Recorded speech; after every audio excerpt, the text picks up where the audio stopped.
다니엘서 1장은 거의 역사적인 그런 부분이기 때문에 뭐 여러분들이 그냥 읽으면서도 충분히 다 이해될 수 있는 내용이기 때문에 저희가 이렇게 좀 빨리 보고 봐야 될 부분만 이제 보고 넘어가도록 하도록 하겠습니다.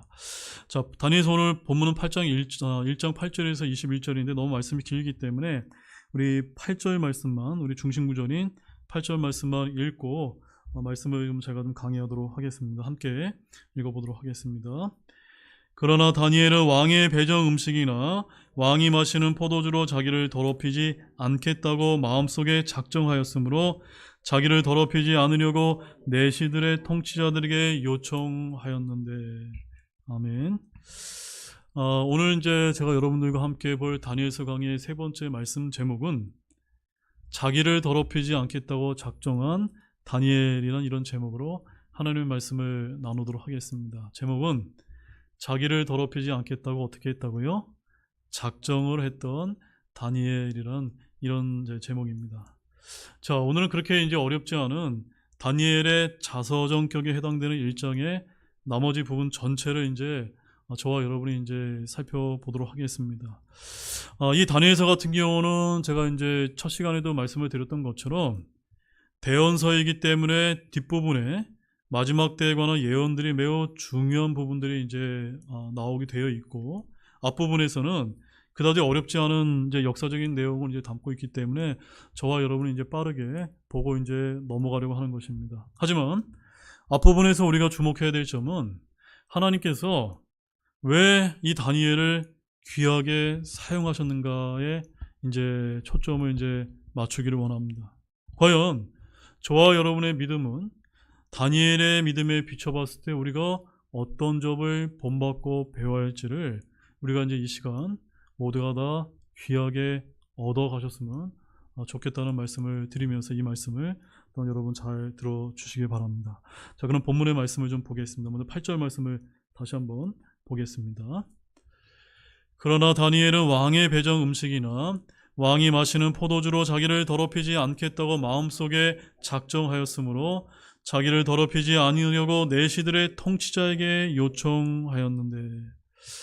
자, 이 다니엘은 벨드사살이라고 하는 새 바빌론식 이름을 이제 받았어도 그들이 이제 뭐라고 부르든 자기만 다니엘로 남아있으면 상관이 없었겠지만, 이 바벨론 왕이 하사하는 바벨론의 음식과 음료만은 어떻게 하기로 이제 결심을 했습니까? 받아 먹지 않겠다고 이제 작정을 이제 했다는 점입니다. 자, 무엇을 먹고 하나님의 사람이요 유대인으로 남아 있으면 그만일 텐데 어째서 이와 같은 이제 행동을 했었던 것일까요? 먹는 음식이 뭐 그리 대수란 말입니까? 먹는 음식에 무슨 잘못이라도 있단 말입니까? 여러분 어떻게 생각이 되십니까? 물론 그렇습니다. 저와 여러분이 이제 신약에 이제 고린도전서 8장에 이제 가보게 되면 그 8장에 음식, 특히 우상에게 바쳐진 음식에 대한 한 가지 지침을 주고 있는 것을 저와 여러분이 발견할 수가 있습니다. 자, 그 말씀에 가보게 되면은 우상 자체는 아무것도 아니지만 그 음식이 우상에게 바쳐진 음식임을 아는 형제를 어떻게 하기 위해서 우리가 먹지 않는다고 되어 있습니까? 실족하게 하지 않기 위해서 먹지 말라고 고린도전서 8장 4절에서 13절에 이제 사도 바울이 이제 강조를 하고 있는 것입니다. 즉, 먹는 음식은 사람들에게 이제 그릇된 인식을 갖게 할 위험이 이제 있었기 때문인 것입니다. 즉, 약한 양심에 상처를 입혀서 연약한 형제를 실족해 할 위험이 있다는 그런 이제 뜻이 되는 것입니다. 따라서 저는 이 다니엘서 1장 8절에 있는 그 본문의 말씀에서도 다니엘의 태도가 이와 비슷했다라고 저는 그렇게 생각을 하고 있습니다. 물론 율법하에 있던 다니엘에게 이 문제는 더더욱더 이제 심각한 문제였을 것입니다. 그는 8절 말씀에 가보게 되면은 왕의 배정 음식이나 왕이 마시는 포도주로 자기를 더럽히지 않겠다고 마음에 작정을 이제 했던 것입니다. 왕의 음식과 왕이 마시는 포도주는 누구에게 바쳐졌던 것이 명백할까요? 당시에는 우상신에게 바쳐졌던 것이 아주 명백했다는 점입니다. 이것을 우리는 앞서 2절 말씀에서 알 수가 있는데, 자, 2절 말씀에 가보게 되면 느부갓네살 왕은 예루살렘에서 노획해온 하나님의 성전 기명과 보화들을 가지고 자기 신의 집으로 가져다가 그 기구들을 어디에 보고에 들여놓았다고 기록하고 있습니까? 자기 신의 보고에 들여놓았다는 겁니다. 이게 무슨 말입니까? 바빌론 왕이 믿었던 그 우상 신전에다가 그 예루살렘에 갖고 왔던 성전의 기구들을 거기다가 갖다 놓았던 것입니다.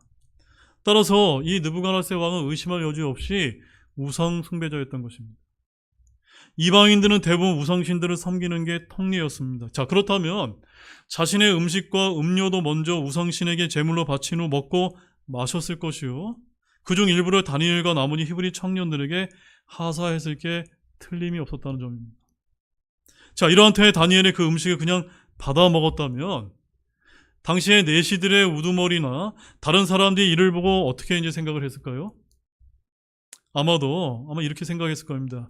옳거니 한 하나님을 섬긴다는 다니엘이 우상에게 바쳐졌던 제물을 먹는 걸 보니 우상에게 제물을 바쳐도 문제될 게 하나도 없는 모양이구나 라고 이렇게 생각하지 않았겠습니까? 그래서 다니엘은 그 내시들의 통치자에게 아마 이렇게 말했을 것입니다. 저는 우상에게 바쳤던 이 음식을 먹음으로써 제 자신을 더럽히지 않겠습니다. 다니엘은 율법하에 있던 유대인이었습니다. 그렇기 때문에 우상신에게 바쳤던 음식을 먹는 것은 당시에 곧 다니엘 자신을 더럽히는 행위였던 것이라고 이렇게 믿었던 게 틀림이 없는 것입니다. 자, 본문 9절에서 13절 말씀을 또 한번 이어서 보겠습니다. 말씀이 좀 길지만 우리 한 구절 한 구절 한번 다 같이 한번 읽어보겠습니다. 이때 하나님께서 이미 다니엘의 내시들의 통치자에게 호의와 친절한 사랑을 받게 하셨으므로 내시들의 통치자가 다니엘에게 이르되 내가 내 주 왕을 두려워하노라. 왕께서 너희의 먹을 것과 너희의 마실 것을 지정하셨는데 너희 얼굴이 너희 부류에 속한 아이들보다 못한 것을 그분께서 보셔야 할 까닭이 무엇이냐? 그리 되면 너희가 왕으로 인해 내 머리를 위태롭게 하리라 하니 이에 다니엘의 멜살 곧 내시들의 통치자가 다니엘과 하냐냐와 미사엘과 아시아라를 감독하게 하려고 세운 자에게 이르되 간청하건대 당신의 종들을 열흘 동안 시험하사 그들이 우리에게 콩을 주어 먹게 하고 물을 주어 마시게 한 뒤에 당신 앞에 우리의 얼굴과 왕의 배정 음식을 먹는 아이들의 얼굴을 관찰하게 하시고 당신이 보시는 대로 당신의 종들에게 행하소서 하매. 여러분 읽으면서 어려우십니까? 그렇게 어렵지 않게 다 이해가 되시죠? 그렇지만 제가 조금 더 이 부분을 좀 보충해서 말씀을 드리겠습니다. 자, 왕의 음식을 받아먹기를 거절한 다니엘에 대한 내시들의 통치자들의 반응은 오히려 어떻습니까? 강압적입니까? 호소에 가깝습니까? 호소에 가깝다는 점입니다. 이들의 음식 섭취에 소홀해서 몸이 허약해지기라도 한다면 그 책임은 누구에게 갔을까요?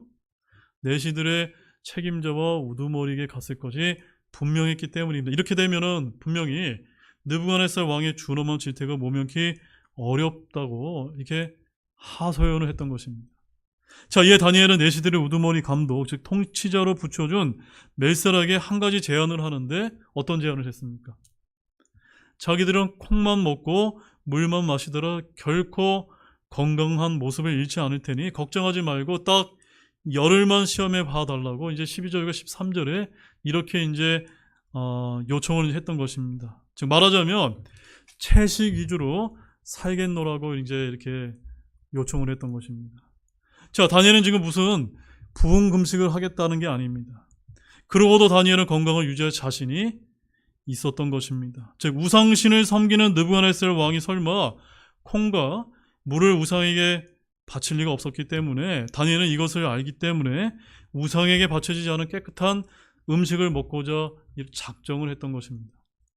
자, 그렇게 함으로써 곁에 있는 사람들에게 하나님의 사람으로서 간증 또한 보여주기를 원했던 것입니다. 자, 사람이 열흘만 제대로 먹지 못한다면 금방 안색에 표가 나기 마련입니다. 맞습니까, 여러분? 그러나 다니엘은 먹는 것으로 인해서 몸이 수척해지지 않을 자신이 있었습니다. 그래서 열흘 동안의 시험 기간을 가져보도록 내시들의 우두머리에게 건의를 한 것이고 이 내시들의 우두머리가 염려하는 대로 아닌 게 아니라 몸이 허약해지고 얼굴이 수척해지기라도 한다면 그때 가서 처분대로 하겠다는 다짐이었던 것입니다. 자, 다니엘이 콩과 물만 마시고도 건강을 유지할 수 있다고 자신했던 것은 자신의 체질이나 콩과 물의 영양학적 가치를 믿고 있었기 때문이 아니라는 것을 우리가 알 필요가 있습니다. 그는 고난을 두려워하지 않았고 고난 중에서도 보살펴 주시는 하나님의 도우심을 절대로 신뢰하고 있었던 표현이었던 것입니다. 하나님만을 신뢰하는 사람은 매산에 자신이 있는 법입니다. 여러분 맞습니까? 저와 여러분들 이런 믿음을 배우기를 원합니다. 자, 14절에서 16절 말씀도 이어서 보겠습니다.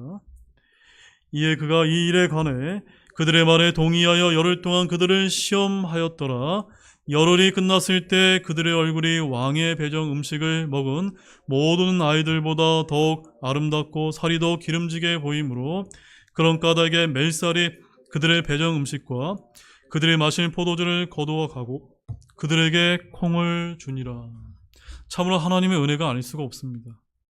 다니엘의 제안대로 이들에게 열흘 동안 콩과 물만 마시게 한 결과 왕의 배정 음식을 먹은 모든 아이들보다 이 다니엘과 세 친구들의 용모가 곱고 살찌게 보이는 것이 아닙니까? 그래서 이들은 마침내 본격적으로 콩 위주의 채식 생활을 이제 시작하게 되었던 것입니다.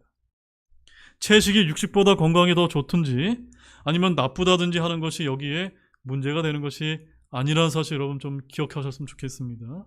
어떤 사람은 채식이 육식보다 건강에 더 좋다고 주장을 하기도 하지만 가령 어떤 사람은 고기를 먹지 않고는 하루도 견디지 못하는 사람이 있기 때문입니다. 물론 채식만 해도 얼마든지 건강을 유지할 수 있다는 증거를 보여주는 사례는 얼마든지 있습니다. 그러나 이 구절에서 말씀하고 있는 것은 이런 것을 따지는 게 아니라는 것을 저와 여러분이 알아야만 됩니다. 한참 먹어야 될 그 어린 나이에 다니엘을 비롯한 이 세 유대인 청년들이 음식에 있어서 근신하고 인내하며 고난을 자청했으나 누가 그들을 보살펴 주셨던 겁니까? 하나님께서 그들을 보살피셨다는 것이 이 구절이 의미하고 있는 바인 것입니다. 여러분 이해되셨습니까? 그 본질을 잘 파악을 하셔야 됩니다. 자, 본문 17절 말씀입니다. 이 내 아이들에 대해 말하자면 하나님께서 그들에게 지식을 주시고 모든 학문과 지혜에 능숙함을 주셨는데 다니엘은 모든 환상 계시의 꿈을 깨달아 알았더라. 자, 주님께서는 이 네 소년들은 물론 특히 다니엘에게 특별한 은사를 주셨습니다.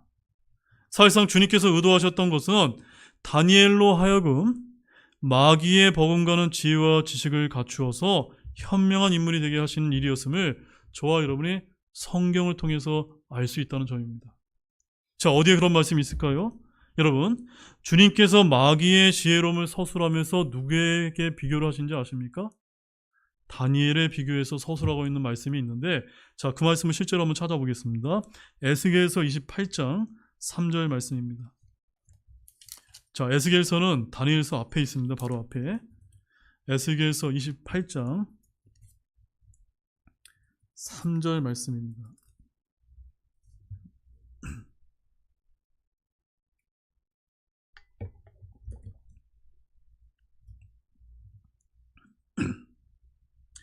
자, 에스겔서 28장은 28장 11절에서 나머지 이제 하반절에 보게 되면은 사탄 마귀 그 루시퍼의 타락 이전의 모습을 이제 기록하고 있는 그런 말씀이 여기에 이제 기록이 되어 있고, 여기 3절 말씀을 보십시오. 함께 같이 읽어보겠습니다. 보라, 내가 다니엘보다 지혜로워서 그들이 내게 숨길 수 있는 은밀한 일이 없나니. 즉 다니엘의 지혜로움을 누구에게 이제 비교하고 있습니까? 바로 루시퍼의 지혜로움에 비교를 하고 있음을 우리가 이 에스겔서의 말씀을 통해서 보게 되는 것입니다. 따라서 이만하면 이 다니엘이 얼마나 지혜로운 인물이었는가를 우리는 능히 짐작할 수 있습니까, 여러분? 이해가 되십니까, 여러분? 지혜로 말한다면 주님 말고 이 세상에서 마귀를 따를 자가 어디 있습니까? 이것을 서술하면서 성경은 유독 다니엘보다 지혜로워서라고 표현을 하고 있었던 거예요. 그만큼 다니엘이 어땠다는 겁니까? 지혜로웠다는 것입니다. 하나님께서는 다니엘로 하여금 그 지혜와 지식에 있어서 마귀 다음으로 으뜸이 되도록 만들어 주셨던 것입니다. 자, 본문 18절 말씀 다시 한번 가보십시오. 1장 18절 말씀을 보십시오. 한편 그가 그들을 데리고 들어와야 한다고 왕이 말한 날들이 끝나매 그때 내시들의 통치자가 그들을 느부갓네살 왕으로 데리고 들어오니. 자, 예정된 교육기간이 찾아 드디어 느부갓네살 왕이 히브리 소년들을 이제 불러들이게 했던 것입니다. 그리고 이들이 그 동안 얼마나 바빌론의 학문을 잘 익혔고 얼마나 바빌론 사람답게 변모여 얼마나 유능하게 왕궁에서 일할 수 있는 만큼 잘 성장했는지 누가 이제 테스트한 것입니까? 왕이 직접 테스트했으니 이 내시들의 우두머리가 어떤 입장에서 하소연했을지 여러분 상상이 되십니까? 네. 그래서 이렇게 하소연했던 것입니다. 자, 본문 19절 말씀 보십시오. 자, 흥미로운 말씀이 나옵니다. 같이 읽겠습니다. 왕이 그들과 대화하고 그들 모든 가운데 다니엘과 하나냐와 미사엘과 아샤라 같은 자를 찾지 못하였으므로 그들이 왕 앞에 섰는데. 자, 놀라운 말씀이 나옵니다. 왕이 직접 불러서 인터뷰를 해본 결과 여러 명의 청년들 중에서 다니엘을 비롯한 히브리 청년 4사람의 단역 두각을 나타냈던 것입니다. 그래야 이들은 왕국에서 일할 수 있는 자격을 드디어 이제 얻게 되었던 것입니다. 그들 자신이 원했든 원하지 않았든 말입니다. 이들은 왕궁에서 일하되 어디 앞에 서게 된 것입니까? 왕 앞에 서게 되었던 것입니다. 여러분, 왕 앞에 서게 되었다는 의미가 어떤 의미일까요? 왕 앞에 선다는 것은 항상 왕의 곁에 서서 왕의 통치를 자문하는 요직을 맡게 되었다고 하는 그런 의미도 함의되어 있는 것입니다. 왕이 대신들을 모두 회의를 열고 여러 가지 국사를 논한 뒤에 다들 왕 앞에 물러나더라도 왕 앞에 서게 된 자들은 그들 그대로 왕 앞에 머물러 더 깊은 이야기를 왕과 나누었던 것입니다. 자, 이것은 왕으로부터 대단한 신임을 받지 않고서는 불가능한 일이었습니다. 다니엘은 그 지혜와 지식 그리고 지혜로움에 있어서 마귀다움으로 하나님께서 세우신 인물이어서 이것은 오히려 당연한 결과가 아니었을까라고 지금 생각이 되어집니다. 자, 여러분, 한 제국의 통치자로서 이것을 알아본다는 것 또한 대단한 안목이 아닐 수가 없습니다. 느부갓네살 왕은 그 많은 안목을 갖춘 제왕이었던 것입니다. 하나님께서 유다를 징벌하시기 위해 느부갓네살의 손에 그들을 넘겨주신 데에는 그만한 이유가 있었다는 것을 우리가 발견할 수가 있는 것입니다. 자, 본문 20절 말씀입니다. 같이 읽겠습니다. 왕이 지혜와 명철에 대한 모든 문제에 관하여 그들에게 묻고는 그들이 자기의 온 영토 안의 모든 마술사들과 별을 살피는 자들보다 10배나 나은 것을 발견하니라. 자, 이 부분은 조금 자세하게 흥미롭게 우리가 봐야 될 말씀이 있기 때문에 좀 다루도록 하겠습니다. 자, 이제 느부갓네살 왕이 질문을 통해서 청년들의 지혜와 지식을 이제 시험해 보았습니다. 다니엘을 비롯한 유대인 청년들이 바벨론 정국에 누구보다 더 낫다는 것을 알게 되었습니까? 모든 마술사와 별을 살피는 자들보다 몇 배나요? 10배나 낫다는 것을 이제 알게 되었다는 것입니다. 참 어떻게 보면은 이 느부갓네살 왕도 대단한 왕이었던 것입니다. 여기서 하필이면 다니엘을 누구에게 이제 비교하고 있습니까? 마술사들과 별을 살피는 자들에게 비교하는 것 좀 이상하게 들리지 않습니까? 하지만 당대로서는 이들이 학문이 깊고 미래에 대한 깊은 안목이 뛰어난 지혜자였기 때문이라는 점입니다. 여러분, 당시에 이 마술사들과 별을 살피는 자들은 요즘에 등장하는 이런 엉터리 점성술사나 점쟁이들과는 확연히 급이 다른 사람이었던 것으로 이제 보인다는 점입니다. 예수님께서 베들레헴에서 탄생하셨을 때 여러분, 한두 해 전부터 하늘의 별을 보고 메시아의 탄생을 예견했던 사람들 역시 누구였습니까? 동방의 지혜자들이 아니었습니까? 이들 역시 어떤 사람입니까? 별을 살피는 자들이었던 것입니다. 그래서 여기 20절에 언급되는 이 별을 살피는 자들은 영어로 보게 되면 영어 킹제임스 성경에 astrologers라고 되어 있어요. astrologer. 바로 점성학에 능한 사람들을 이제 뜻하는 것인데 이것은 본문 4절 말씀에 나와 있는 과학, 영어로 science하고는 같은 말입니까? 다른 말입니까? 다른 말, 즉 구분된다는 것을 우리가 구분할 필요가 있습니다. 즉 영어로 astro라고 하는 것은 별이라고 하는 그런 뜻을 가지고 있는데 별에 대한 과학은 천문학, 영어로는 astronomy라고 이제 부릅니다. 즉 점성학은 astrology라고 부르고 천문학은 astronomy라고 부릅니다. 즉 에스트로가 별인데 점성학은 라지가 붙고 천문학은 뭐가 붙습니까? 나미가 붙습니다. 그래서 이 에스트로 라지에 나오는 이 라지는 라틴어와 그리스어 로지에서 나온 단어인데 영어 단어로는 날리지라고 하는 그런 뜻을 가지고 있습니다. 여러분, 날리지가 어떤 뜻입니까? 지식이라는 뜻입니다. 즉, 그러면 점성학 에스트로라지는 어떤 뜻이 될까요? 영어로는 knowledge of stars가 되는 겁니다. 무슨 뜻입니까? 별에 대한 지식이라고 하는 그런 뜻을 가지고 있는 겁니다. 즉, 별을 살피는 자, 바로 점성학이라고 하는 것은 별에 대한 지식을 뜻하는 것이구나. 자, 이에 반해 천문학, 에스트로노미는 그리스 어근의 기원을 추적해 볼 때 law of stars가 됩니다. 한마디로 말해서 별들의 법칙이라고 하는 그런 뜻이 되는 것입니다. 그러니까 별을 살피는 것, 즉 점성학은 별을 보고 무언가를 알아내는 것이고 천문학은 별의 운행 법칙 자체를 연구하는 학문이라고 하는 그런 뜻이 되는 것입니다. 즉 법칙을 연구하는 학문이 바로 과학이라는 것입니다. 그러니까 별을 살피는 점성학, 점성술은 과학입니까? 아닙니까? 과학이 아닙니다. 하지만 천문학은요? 과학이라고 이제 부르는 이유가 거기에 있는 것입니다.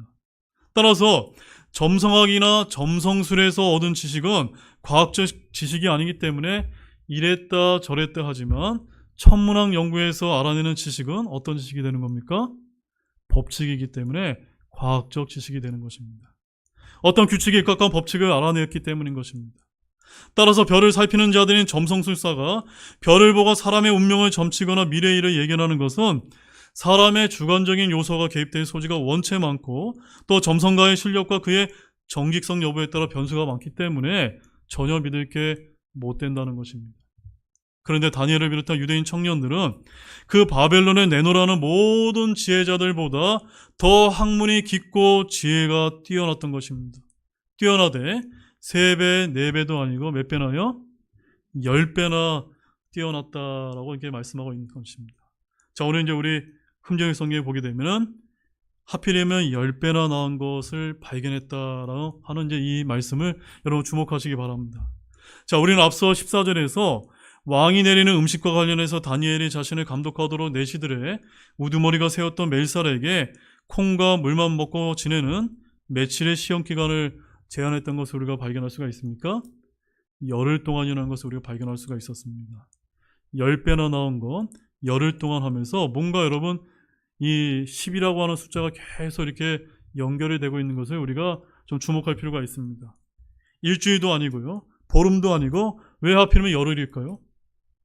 우리는 또한 다니엘서 7장 7절에서 다니엘이 10뿔을 가진 짐승의 환상을 이제 보게 되는데 여러분 그 말씀 한번 보시죠. 다니엘서 7장 24절 말씀 찾아보십시오.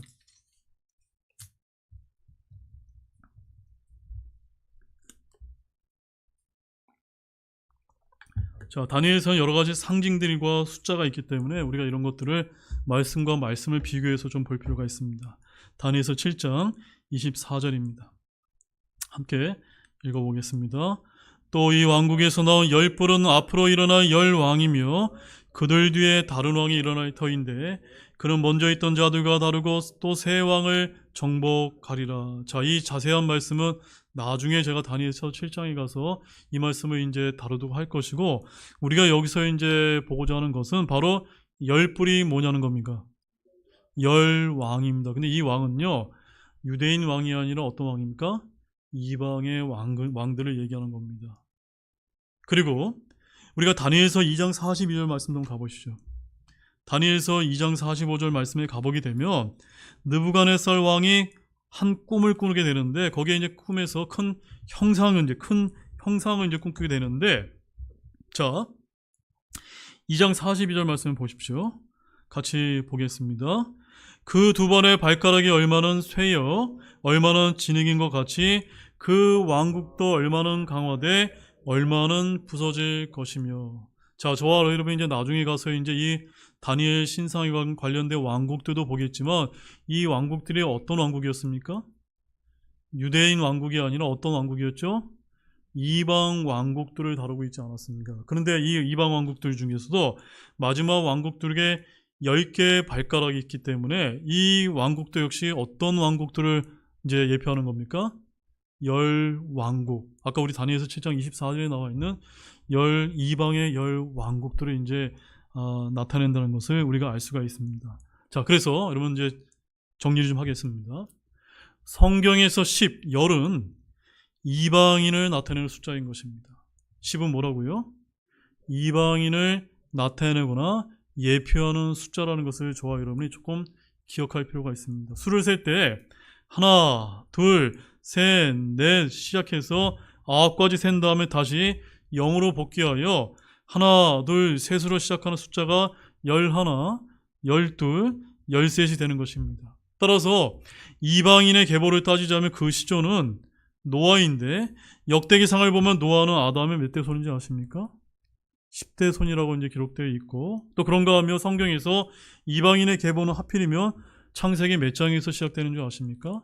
10장에서 시작되는 것을 우리가 알 수가 있습니다. 이처럼 성경에서 10이라고 하는 숫자는 누구하고 이제 깊은 관련이 있다고요? 이방인들과 관련이 있다. 우리가 이런 것을 기억한다면 나중에 다니엘의 뒷부분에 가서 예언의 말씀을 봤을 때 이런 부분들이 어떻게 이제 연결이 되는지를 나중에 이제 알 수가 있게 될 것입니다. 자, 마지막 21절 말씀입니다. 같이 보겠습니다. 다니엘은 고레스 왕의 제1년까지 계속해서 있었더라. 자, 이 바벨론의 느부갓네살 왕 다음에 그의 손자 벨사살 왕이 바벨론을 통치하고, 그 여러분 벨사살 왕의 이제 손가락이 나타나서 나중에 죽은 거 기억나시죠? 그 왕을 얘기하는 건데, 이 벨사살 왕이 바벨론을 마지막으로 통치하고 그 다음에는 바로 갈대아 사람들의 나라인 바빌론은 페르시아의 메대 사람인 다리오 왕의 통치로 들어가게 된 것을 이제 우리가 이제 나중에 이제 보게 됩니다. 자, 다니엘서 5장 31절 말씀 잠깐 보십시오. 5장 31절. 나중에 저희가 이제 다 더 자세하게 이제 살펴보겠지만, 다니엘서 5장 31절 말씀에 가보게 되면, 자, 30절 말씀에 가보게 되면, 그 밤에 갈대아 사람들의 왕 벨사살이 죽임을 당하고 라고 말씀이 기록되어 있고, 31절 말씀 보십시오. 메대 사람 다리오가 그 왕국을 취하였는데 그는 나이가 62세쯤이더라. 자, 그 페르시아 왕국이 메대 사람 다리오 왕에게 이제 왕권이 뺏겼는데 그 왕의 나이가 몇 살입니까? 62세 때였다는 것을 보여주고 있습니다. 다니엘서 9장 가보시죠. 9장 1절.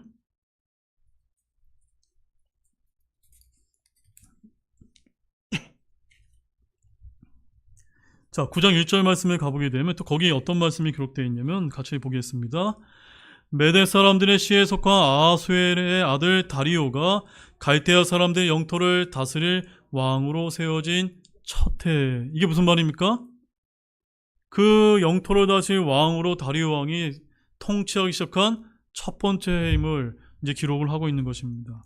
자, 그런 다음에 메대와 페르시아는 고레스 왕 때, 여러분 고레스 왕 다 들어보셨죠? 고레스 왕에 이르러서 하나로 통합이 되게 되고, 그 치하에서 유대인의 남은 자들이 어떤 명령을 받게 됩니까?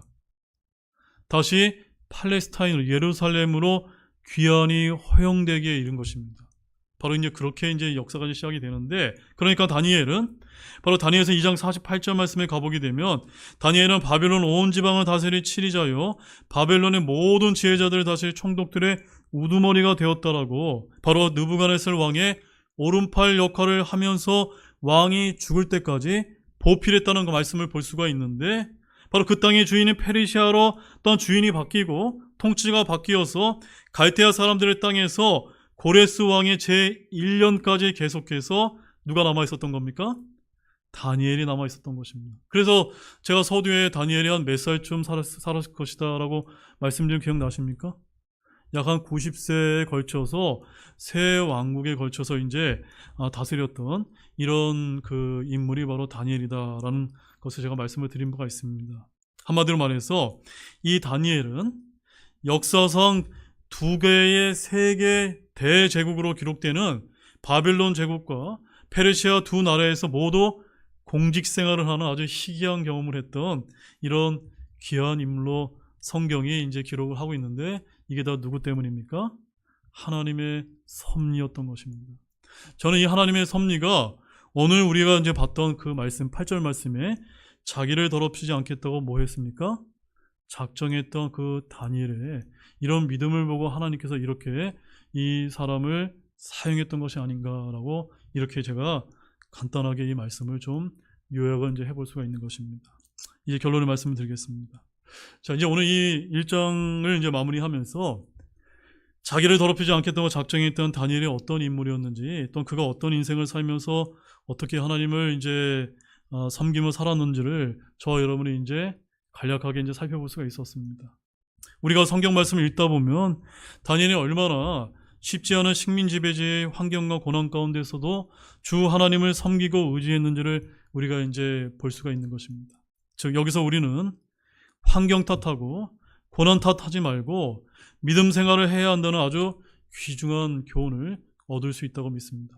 여러분 동의가 되어지십니까? 우리가 살다 보면은 환경이 어때? 이 나라가 어때? 내 환경이 어때라는 이런 탓할 때가 얼마나 많습니까? 우리가 다니엘과 비교하면 정말 우리가 겪는 그런 고난은 아무것도 아닌 것입니다. 또한 오늘날 우리는 이런 다니엘의 믿음과 용기 그리고 지혜를 배울 필요가 있다고 믿습니다.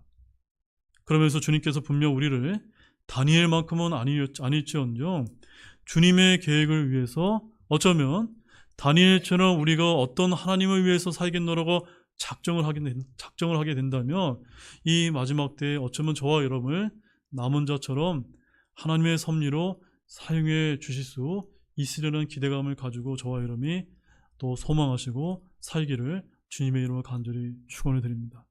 기도가 마치겠습니다.